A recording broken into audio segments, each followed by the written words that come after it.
Okay, let's talk about something that's on a lot of our minds. It feels like we're living in a world where the lines are getting, well, really blurry between what's actually real and what just feels real. So in this explainer, we're going to dive right into that growing gap, the one between objective truth and our own personal perception.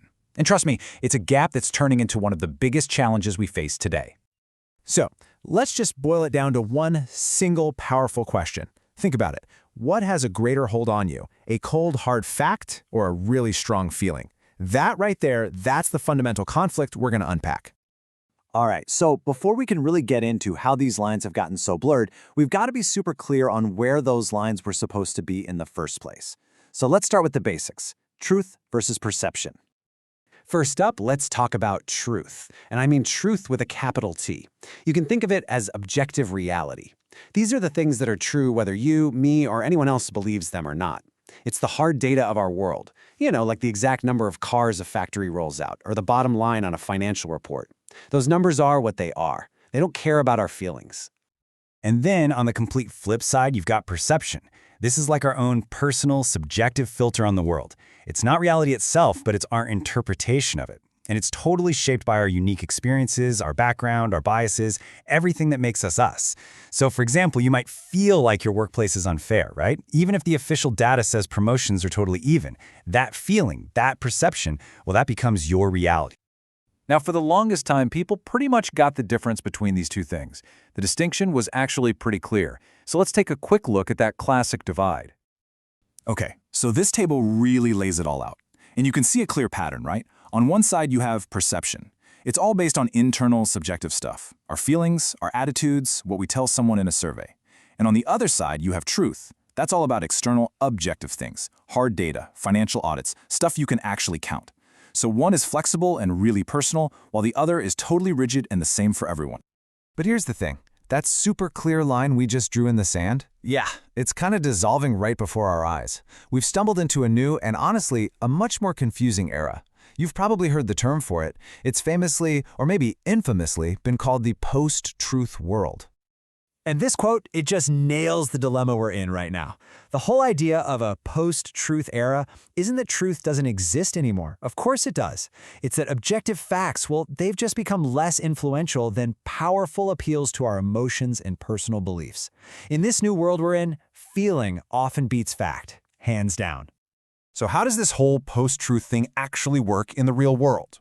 Well, it's kind of like a powerful four-step process. First, our identity, who we think we are, starts to dictate what we believe as fact, instead of the other way around. Then we naturally start filtering information. We block out anything that challenges what we already believe, and we gobble up anything that confirms it. Then you start to see authentic claims, stuff based on gut feelings, pushing out actual expert analysis. And finally, the very idea of truth itself changes. It's not about what's been verified anymore, it's about what went viral. Okay, so what? What really happens when this line between perception and reality just collapses? Well, the consequences are definitely not just something for academics to debate. It creates this massive ripple effect that starts way up high in society and flows all the way down into our day-to-day lives at work. And at the highest level, the really big, dangerous consequence is the complete breakdown of a shared reality. I mean, think about it. When we can't even agree on a basic set of facts, we lose the foundation we need to have any kind of rational discussion or, find a compromise. The whole thing just falls apart. In this fracturing, it happens in a few key ways. First, you've got technology. Our algorithms create these echo chambers and filter bubbles that trap us with people who think just like us, constantly reinforcing our own views and shutting out everything else. Then, the very pillars of public reason, things like trusting institutions or experts, they just start to crumble. And finally, information itself gets weaponized. It stops being a tool to help us understand reality and instead becomes a tool for persuasion, used to manipulate what we believe.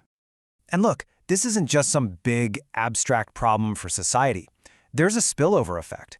These same dynamics, they don't just stay in the political world. They come right into the places we work every single day.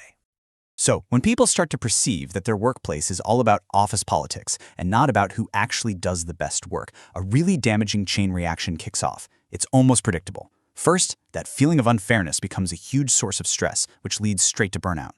Then, as job satisfaction and commitment just plummet, so does actual performance. And what happens in the end? People withdraw.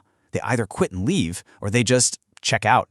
They reduce their effort because they feel like the whole system is rigged anyway. Okay, so this brings us to the final and honestly, the most important point. Why does any of this matter? Why should we care about this shift from truth to perception? What are the real, ultimate stakes for all of us? So here it is, the critical takeaway. It's like a domino effect on our democratic systems. Step 1, perception starts to dominate facts. That becomes the main driver of what people think. Step 2, this completely erodes trust in our core institutions, the media, the government, even the election process itself. Step 3, as that trust disappears, political polarization just skyrockets, locking us into these competing, totally hostile realities. And that leads to the final and most dangerous step of all. The entire legitimacy of democracy gets challenged. When a perfectly fair election result can be seen by one side as some kind of intolerable cataclysm, the stability of the entire system is on the line. And so, that leaves us with a really tough question, doesn't it? When we each have our own truth, when our individual perceptions fragment us into totally separate realities, what common ground is even left? How on earth are we supposed to come together to build a shared future? That's the challenge that this post-truth world presents to